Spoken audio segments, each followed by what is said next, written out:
Start with the line tool. You can type line or L for shortcut, press enter. When prompts you to specify the first point, then type 4.75, comma 2.25. This would be starting point, and then you're going to go to the next point. It's going to prompt you to go to next point. The first point we measured from origin, that was absolute point. On X, 4.75. For Y, 2.25. Now, to go to draw the second one, we would go to at, using the at symbol for relative coordinate system, and type 2 for distance and angle 210. Then press enter.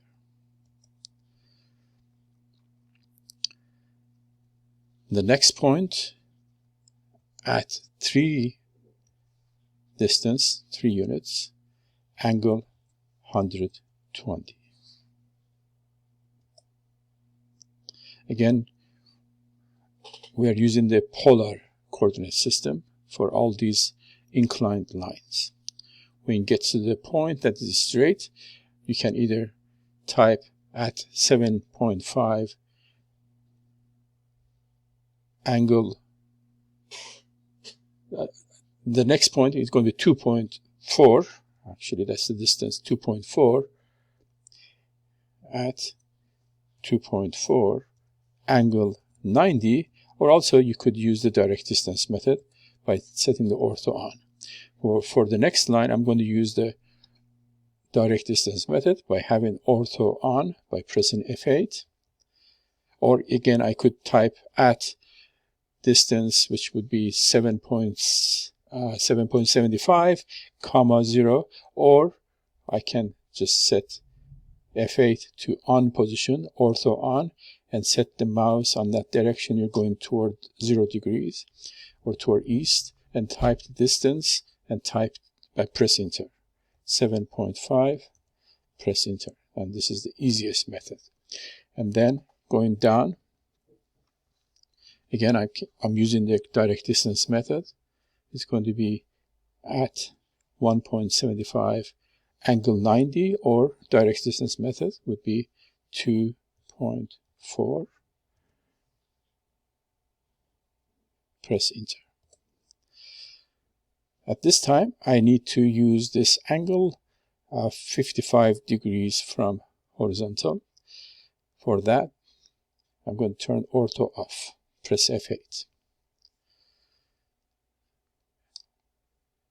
Now this line is going to be angled, showing, if we go back to assignment sheet here, we will see that it's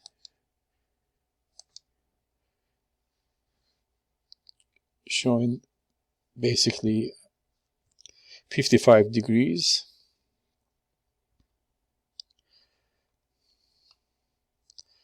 55 degrees from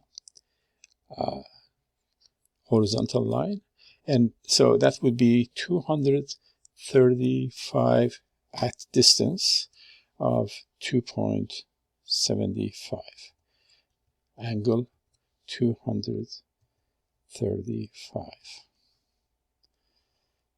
Again, we have measured this 180 plus 55.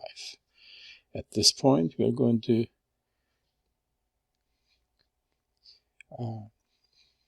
select this starting point by connecting to the end point, and that should complete your assignment.